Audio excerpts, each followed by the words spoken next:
January 30th, 1945. A freezing night on the Baltic Sea. The dark waters conceal a tragedy that would become the greatest maritime disaster in history. An event that killed 6 times more people than the Titanic, but which the world chose to forget. The Wilhelm Gustloff was not built for war. It was a German luxury liner launched in May 1937. 208 meters long, it was built to transport 1,900 people on cruises through the North Atlantic and Mediterranean. Each cabin was identical, a symbol of Nazi propaganda promising a ship without social classes. The only exception was a suite reserved for Adolf Hitler. For almost 2 years, the Gustloff sailed on leisure voyages, transporting around 65,000 German tourists. It was the jewel of the Nazi regime's Strength Through Joy program. But when World War II began in 1939, the ship's fate changed forever. The luxurious white ocean liner was painted military gray. It first served as a hospital ship, then was anchored in the port of Gautenhafen, now known as Gdynia in Poland, where it remained for 4 years as floating accommodation for the German Navy. 10 of its 22 lifeboats were requisitioned for other port duties. No one imagined the ship would ever sail again. But in the winter of 1945, the situation on the Eastern Front was desperate. The Soviet Red Army advanced relentlessly toward Germany, devastating everything in its path. Thousands of German refugees, terrified civilians, fled Eastern Europe in long columns through the snow and brutal cold. Women, children, the elderly, all walked in search of salvation. Operation Hannibal was launched, one of the largest maritime evacuations in history. More than 1,000 ships would be used to rescue between 800,000 and 1 million people from the Baltic ports. The Wilhelm Gustloff, after 4 years at anchor, would be put back to sea. January 23rd. The port of Gautenhafen was teeming with desperate people. Refugees crowded the docks, hoping for any chance to board. The Gustloff was designed for fewer than 2,000 people, but that day it began to take on far more. Wounded soldiers, naval personnel, pregnant women, thousands of children. There was no control, no proper passenger list. Everyone wanted to escape the Soviet advance. The ship wasn't ready. The engines hadn't worked for years. There were no lifeboats. The crew improvised, tying boats, rafts, and anything that floated onto the deck. But that wouldn't be enough. January 30th, noon. After delays caused by command disputes, the Wilhelm Gustloff finally set sail. Even as it left port, it continued to take on more people. 600 passengers from the steamship Reval boarded at the last moment.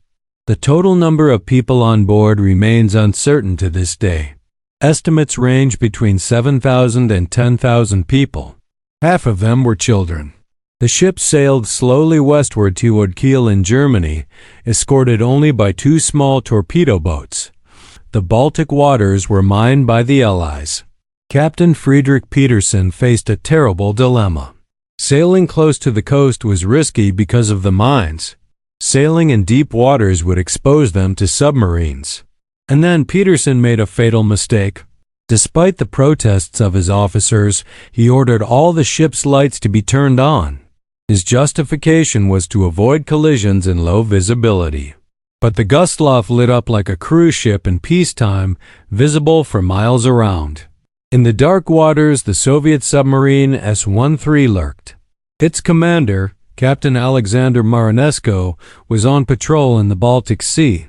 When he saw the lights of the Wilhelm Gustloff, he couldn't believe his luck.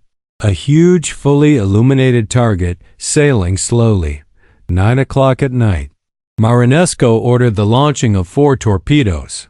3 of them hit the ship. The first struck the bow, instantly isolating the compartments where the most experienced crew members slept. The second exploded in the ship's drained swimming pool where the female naval assistants were housed. The third hit the engine room, cutting off all power and communication. Chaos ensued instantly and completely. Explosions ripped open the hull. Fires broke out all over the ship. The power went out, plunging everything into darkness. The Gustloff began to list rapidly to port. People slipped on the ice-covered deck, slid, and fell into the icy sea. Children were thrown overboard by the force of the explosions. The frozen lifeboats could not be released. Many were stuck to the deck by the ice. Others were crushed against the ship's hull as it listed. People desperately tried to find life jackets, but there weren't enough. The panic was indescribable. The water temperature was below freezing. Anyone who fell into the Baltic Sea had minutes to live before hypothermia killed them. Thousands of people were trapped inside the sinking ship. Mothers held their babies, families embraced, awaiting the end. The heavy cruiser Admiral Hipper approached, but its commander spotted torpedo trails and decided not to take any chances. He sent a cold message to the other rescue ships before departing. The survivors floating in the icy waters watched the large ship sail away. Many simply gave up and let themselves be carried away. An hour after the attack, at 10:18 p.m., the Wilhelm Gustloff disappeared beneath the waves. It took between 9,000 and 10,000 lives with it. Only about 1,200 people were rescued, and many of them later died of hypothermia. Around 4,000 of the victims were children and teenagers. Entire families perished together in the icy waters. It was the worst maritime disaster in history, with a death toll 6 times higher than that of the Titanic. But unlike the Titanic, the world chose to forget Wilhelm Gustloff. Why was this tragedy forgotten? Because it happened in the chaotic final days of World War II, when the world was focused on other events. Because the victims were mostly German, at a time when sympathy for the German population was non-existent. Because Nazi Germany suppressed the news, fearing the impact on national morale. Today, the Wilhelm Gustloff rests on the bottom of the Baltic Sea at coordinates 55 degrees north, 17 degrees east.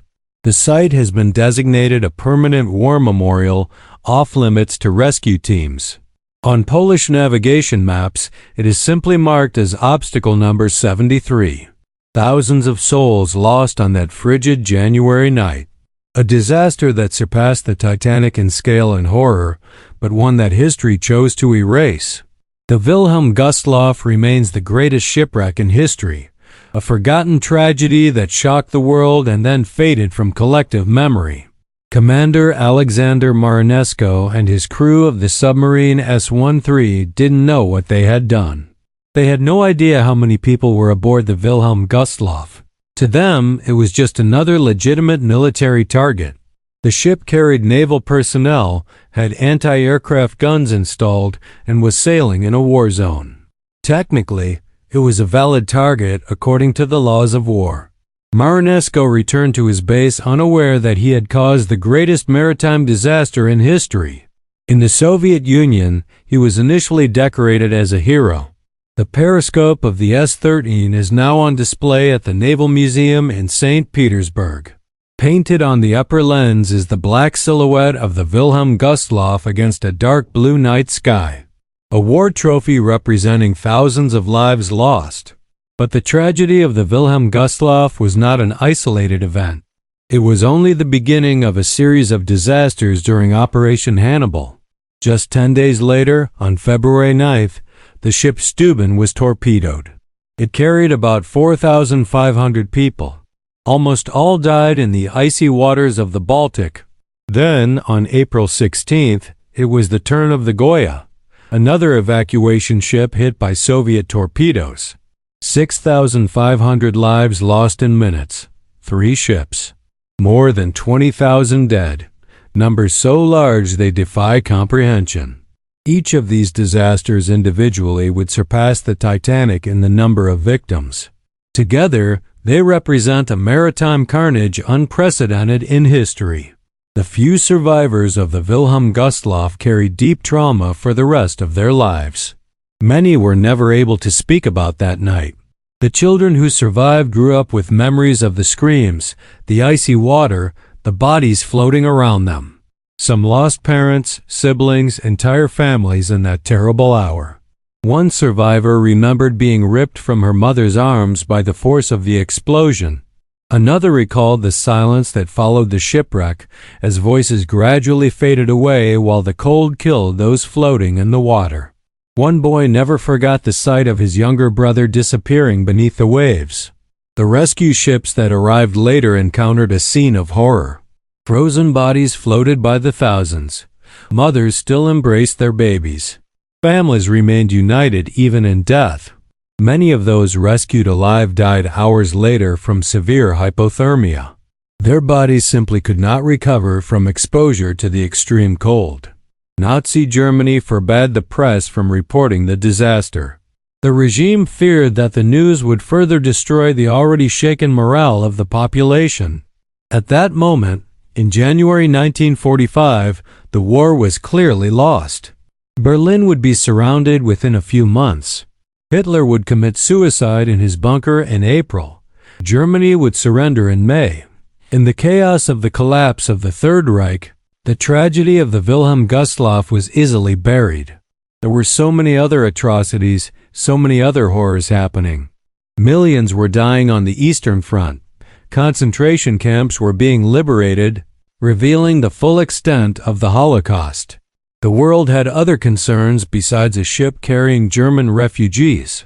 When the war ended, no one wanted to talk about German suffering.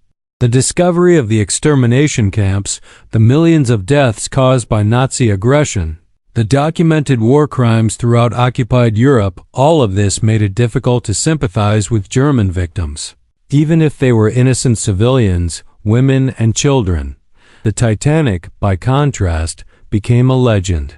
1,500 people died when the luxurious ocean liner struck an iceberg in April 1912. The tragedy shocked the world. There were celebrities on board, wealthy industrialists, the cream of society.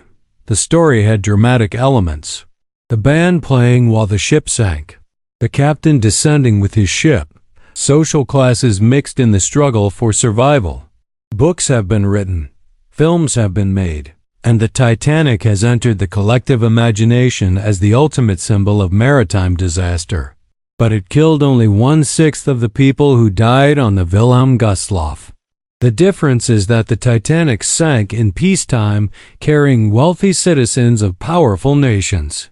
The Gustloff sank in wartime, carrying refugees from a defeated and despised nation.